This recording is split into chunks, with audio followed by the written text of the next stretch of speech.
da sizler aracılığıyla bizleri izleyen değerli halkımıza buradan saygı ve sevgiyle bir kez daha selamlıyorum. Türkiye derin krizlere, çözümsüzlüğe sürüklenirken bir yandan da açık açık anayasa ihlal ederek her türlü gayrimeşru yol ve yöntemle seçim sürecine de müdahale edilmeye başlandı. Seçim sürecine müdahale yöntemlerin başında partimiz başta olmak üzere Türkiye'de değişim gücü olan bütün sol sosyalist güçlere ve bütün demokratik çevrelere yönelik saldırılar da büyüyor ve geliyor.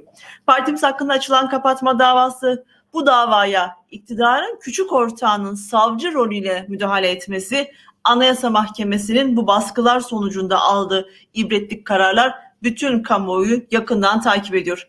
Mesele tek başına partimize yönelik saldırılar değil.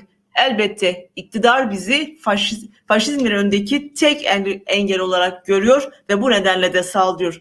Ama burada mesele Türkiye'nin demokrasisidir. İktidarın yaratmak istediği faşist rejimin inşa edilmesidir. Bu açıdan Türkiye artık çok temel bir yol ayrımındadır ve tarihin en kritik virajına gelmiştir artık. Faşizm nasıl adım adım inşa edildiğini açık örnekleriyle yaşıyoruz. Kobani Kumpas davası bu kritik aşamalardan biri olarak devam ediyor ve bu konuyu daha önce defalarca da kamuoyuyla tekrar paylaşmıştık.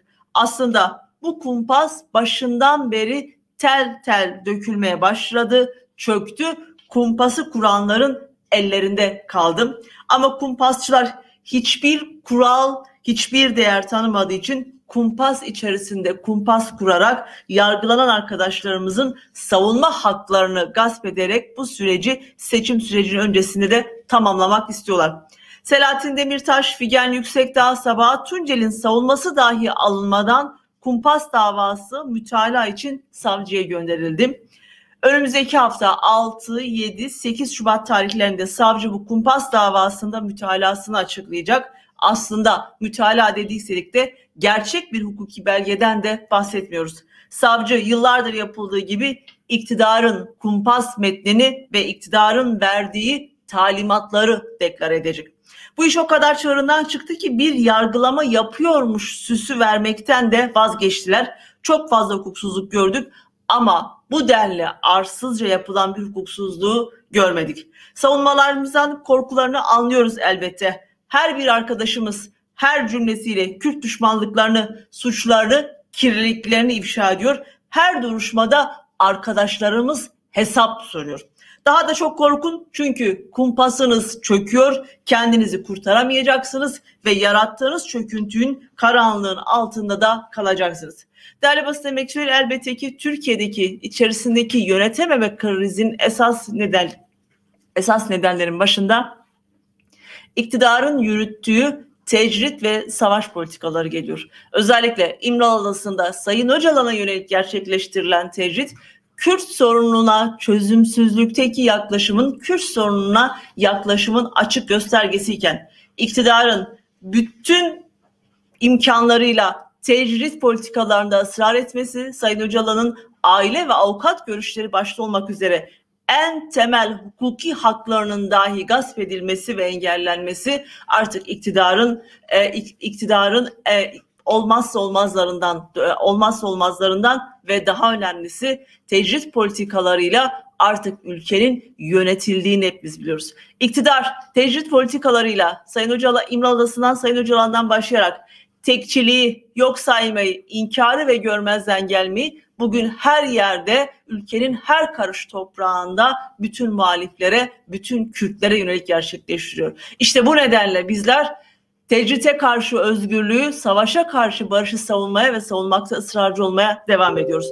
Bu anlamda bizler bildiğiniz üzere parlamento grubumuz uzun bir yaklaşık 2 aydır önce Adalet Bakanlığı önünde başladı ve daha sonra engellemelerle şimdi hala Türkiye Büyük Millet Meclisi'nde bir adalet nöbetini sürdürüyor ve bu nöbet bugün 2. ayına girdi. Yine partimizin aralarında bulunduğu birçok demokratik kurum çözüm için İmralı'ya yürüyoruz diyerek 6 Şubat tarihinde Yüksekova ve Kızıltepe'den başlayacak şekilde 2 koldan yürüyüşe başlayacağız.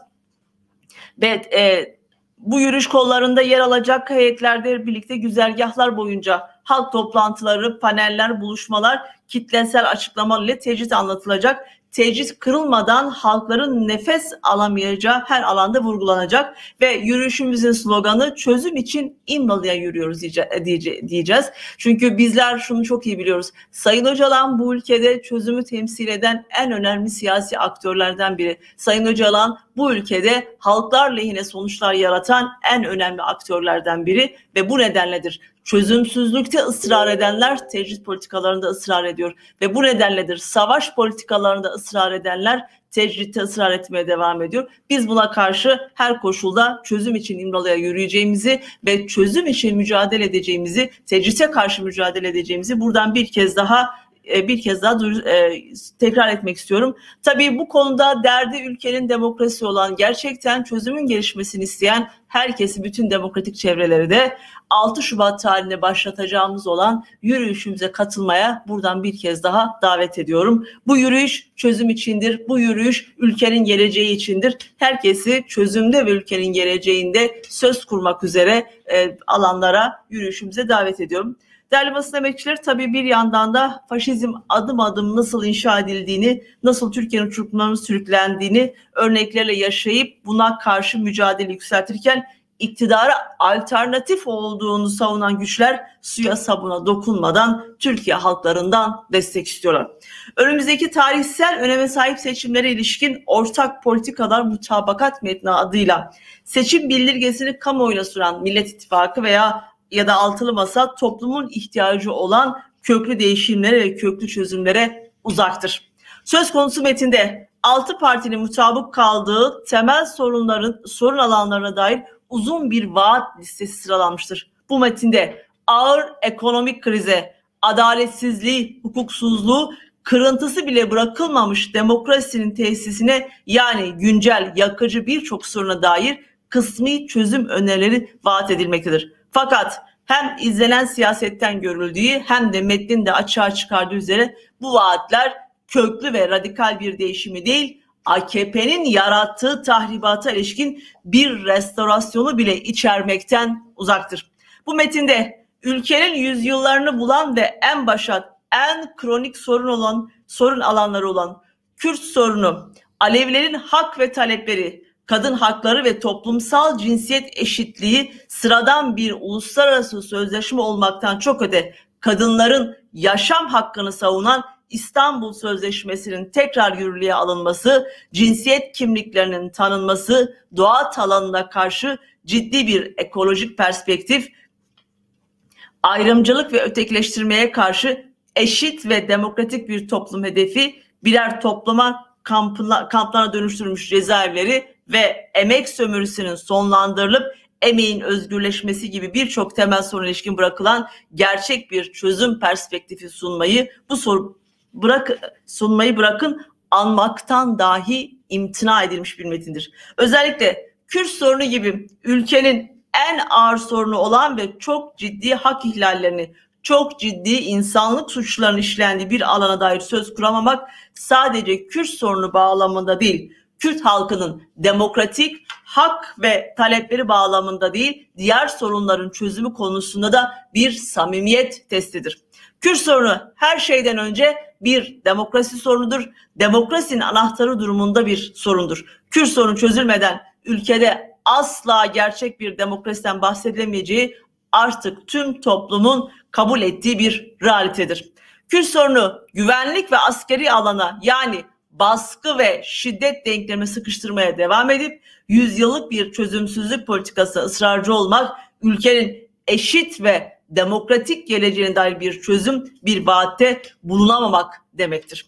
Bugün herkesi terörist ilan etmeye zemin sunan ve kaynağını Kürt sorununun çözümsüzlüğünden alan, toplumun başına bela edilen ve gelinen aşamada neredeyse herkesi terörist ilan eden terörle mücadele kanunu ve onun yarattığı mağduriyetlere karşı çıkmadan hangi adalet ve özgürlük sorununda çözüm bulunabilir? Terörle mücadele ediyoruz diyerek Türkiye'yi suç örgütlerinin ve mafya çetelerinin üssü haline getirenlere nasıl engel olunabilir?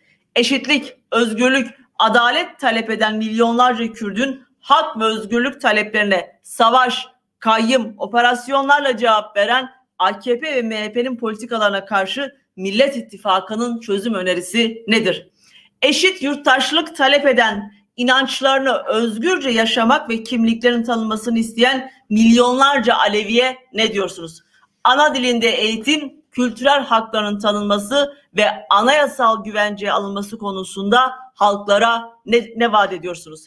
Ne yazık ki açıklanan metin bütün bu sorulara cevap vermekten uzaktır. Hatta bu sorunları görmezden gelerek inkarcı zihniyetini de sürdürmektedir. Bu sorunları es geçen, görmezden gelen, bunlar mayınlı alanlar, şimdilik girmeyelim, İktidar olduktan sonra bakarız yaklaşımına, bu toplum bir daha asla onay vermeyecektir.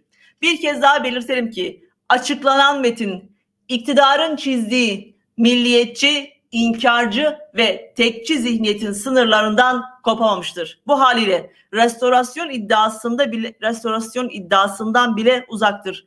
Bu metin bir kez daha 3. yol siyasetimizin ne kadar isabetli olduğunu, Türkiye toplumunun birbirini besleyen iki kutba mahkum edilmeyeceğini kanıtlamıştır.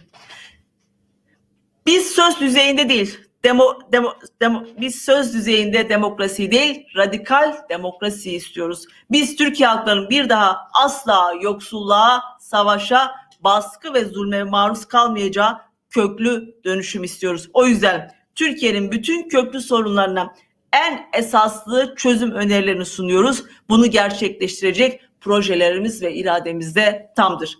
Gerçekten değişim isteyen, gerçekten özgürlük isteyen herkesi de Emek ve Özgürlük İttifakı ve 3. yol siyaseti etrafında kenetlenmeye çağırıyoruz. Emek ve Özgürlük İttifakı ve HDP toplumun gerçek alternatifi olarak kararlılıkla yoluna devam etmektedir. Değerli basın emekçileri, biz siyasetimizle, ittifaklarımızla sadece direnişi ve mücadeleyi büyütmekle kalmıyoruz. Aynı zamanda da geleceği de adım adım inşa ediyoruz.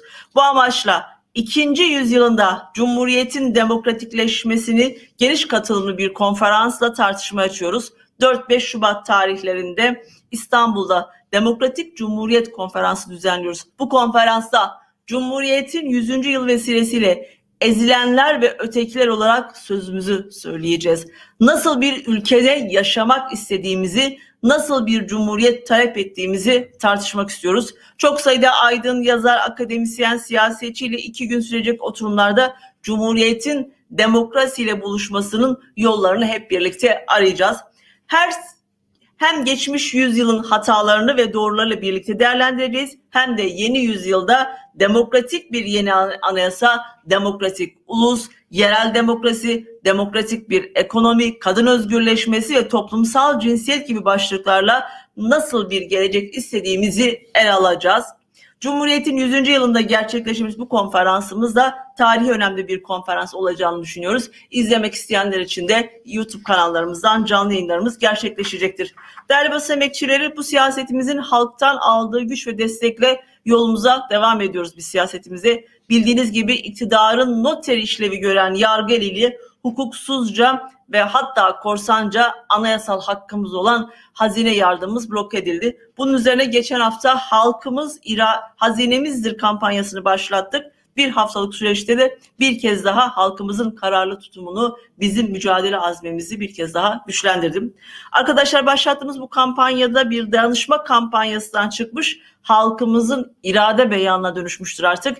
İnanılmaz geri dönüşler alıyoruz. Harçlığını gönderen çocuklardan yevmiyesini gönderen inşaat işçilerine, cebimdeki son param diyen öğrenciler, evine yaptığı yemeği il ve ilçe binalarına gönderen annelere kadar bu irade beyanı devam ediyor. Hesaplarımıza sadece maddi yardımlar akmıyor, aynı zamanda her biri dünyanın bütün hazinelerinden daha değerli mesajlar da akıyor. Bunların büyük bir kısmını eş genel başkanımız Pervin Buldan grup toplantısında paylaşmıştı. Bakın, daha dün EA isimli bir yurttaşımız partimize 200 lira yardım ettikten sonra 7 kişiye bakan, yevmiye ile çalışan bir Kürt notu düşmüş. Yine aynı gün 17 yaşında çalışmak zorunda olan Doğan isimli bir yurttaşımız çalışarak 7 kişilik ailesini geçirmek zorunda kaldığı notuyla birlikte bağış kampanyamıza katılmış.